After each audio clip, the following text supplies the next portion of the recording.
নমস্কার বন্ধুরা, কেমন আছেন সবাই? আশা করছি সবাই খুব খুব ভালো আছেন, সুস্থ আছেন। আমরাও সবাই খুব ভালো আছি।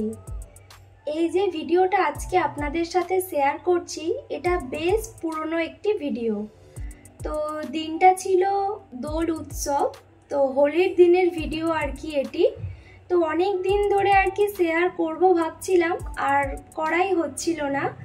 তো আজকে প্রচুর পরিমাণে চিকেন রান্না হচ্ছে। তার একটি কারণ, আহির পাপা যে ফ্যাক্টরিতে কাজ করে, তো বেশ কয়েকটি বন্ধুরা বলেছে আজকে তোর বউয়ের হাতের চিকেন খাবো। তো সেই জন্য আর কি এখানে বেশ চিকেন রান্না হবে। তবে ওরা বলেই দিয়েছে একটু অন্যরকম স্বাদ করে বানাতে বলিস। তো যাই হোক, রোজকারের নর্মাল যে চিকেনের ঝোল বা চিকেন কষা, ভাবলাম ওরকম বানাবো না, একটু অন্যরকম করে বানাই, আর রেসিপিটাও আপনাদের সাথে একটু শেয়ার করে ফেলি। আপনারা তো এখানে দেখতেই পেলেন, বড় বড় করে একটু পেঁয়াজ কেটেছি, টমেটো আর একটু বেশ কয়েকটা এলাচ দিলাম। বেশি করে তেলের মধ্যে একটু ভাজা ভাজা করে নিচ্ছি। এগুলোকে আবার আমি বেশ একদম ভালোভাবে ঠান্ডা করে আবার পেস্ট করব, সেই জন্য আর কি একটু বড় বড় করেই কেটেছি। তারপর এই যে এখানে দিচ্ছি বেশ কিছু কাজুটা একটু ভেঙে ভেঙে রেখেছিলাম জলের মধ্যে ভিজিয়ে। তারপর ঠিক 3 চামচ মতো পোস্ত। সবগুলোকে খুব ভালো করে একটু ভেজে নেব, নিয়ে এটাকে আমি ঠান্ডা করতে দেব। তারপর মাংসটা আর কি রান্না করব। আমাদের গ্যাস শেষ হয়ে গেছে, এবার কিভাবে রান্না করব? আমাদের গ্যাস শেষ হয়ে গেছে, মাম্মা আবার কি রান্না করবে? আবার গ্যাস এক্ষুনি আসবে, তারপরে একটু পরে। মাম্মা গ্যাস আসবে একটু পরে আসবে। চলো, অনেক বেলা হয়ে গেছে, ওঠো। স্নান টান করে একেবারে রান্না বসাতে গেলাম। রান্নাটা সবে পেঁয়াজটা ভাজছি, ব্যাস গ্যাস শেষ হয়ে গেছে।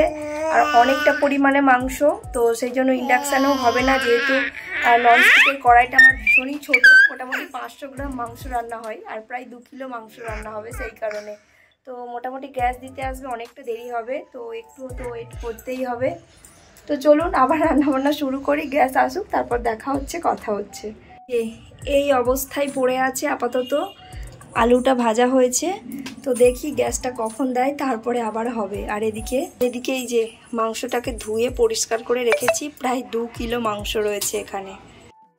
গ্যাস দিতে দিতে মোটামুটি প্রায় বিকেল 6টা। ভাগ্যিস এই খাবারটি রাত্রিবেলা ওরা চেয়েছিল, যদি দুপুরবেলা চাইতো একদম আমার মাথায় হাত পড়ে যেত, কোনো মতেই আমি রান্না করতে পারতাম না। গ্যাসটা দিতে একটু টাইম লেগে গেল।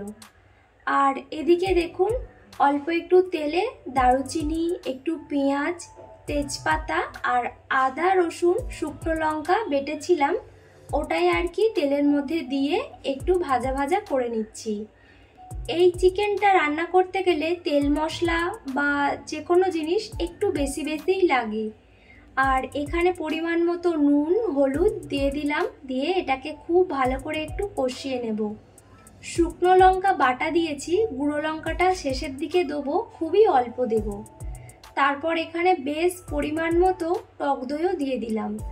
এই যে মশলাটা আমি কষাচ্ছি না, পুরো এই মশলাটার মধ্যে একটা যে জল ছাড়বে, তারপর চিকেনের যে একটা আলাদা এক্সট্রা জল আছে ওটা বের হবে, তো তার মধ্যেই পুরো চিকেনটা আলুটা সেদ্ধ হয়ে রান্না হয়ে যাবে। তারপরে দেখুন, যে প্রথমে আমি পোস্ত, পেঁয়াজ, টমেটো, এলাচ ভেজে নিয়েছিলাম, ঠান্ডা হওয়ার পরে খুব ভালো করে কিন্তু পেস্ট করে নিয়েছি, তারপরে একদম শেষে দিয়ে দিলাম। এবার এটাকে ঢাকনা দিয়ে বেশ কিছুক্ষণ কষিয়ে তারপরে এখানে আমি পুরো চিকেনটাকে দিয়ে দিচ্ছি। আসলে আমার একটি সিলিন্ডার, সেই জন্য একটু অসুবিধে হয়। তো খুব একটা অসুবিধা আমি বলবো না, তার কারণ গ্যাস শেষ হয়ে গেলে যেহেতু আমার ইন্ডাকশান আছে, আমাদের 3 জনের রান্নাবান্না অনায়াসেই হয়ে যায়, ছোট যে ননস্টিকের কড়াই বা তাওয়া যেটাই থাক না কেন। তো এখানে অনেকটা পরিমাণে চিকেন, এতটা রান্না করা কোনো মতেই সম্ভব না, সেই জন্য আর কি দেরি হলো। আর এমন কিছু দেরি বলে আমার মনে হচ্ছে না, তার কারণ ওরা ঠিক সন্ধেবেলা চিকেনটা আর কি বলেছিল পাঠাতে। তো পাঠাতে আমার একটু রাত হবে, আর আমি সকালবেলা একটু কাজটা সেরে নিচ্ছিলাম, তো সেটা আর হলো না। যাই হোক, তো মোটামুটি এখানে দেখুন সব কিছু দেওয়ার পরে চিকেন থেকে এত জল বেরিয়েছে, সব চিকেনটা কিন্তু সেদ্ধ হয়ে গেছে। জলটা আরেকটু কমিয়ে নেব। আর আলুটাও পুরো মাপের সেদ্ধ হয়েছে। শেষে অল্প একটু ঘি দিলাম, তো একদম রেডি। তো এখানে আমাদের রাতের খাবারে রুটি করেছিলাম আর এই চিকেন, আর ওদেরকে পুরো খাবারটাই আর কি চিকেনটা পাঠিয়ে দিয়েছি আমাদের জন্য খুবই সামান্য রেখে। তো চলুন, আজকে ভিডিও এই পর্যন্ত। কেমন লাগলো জানাবেন।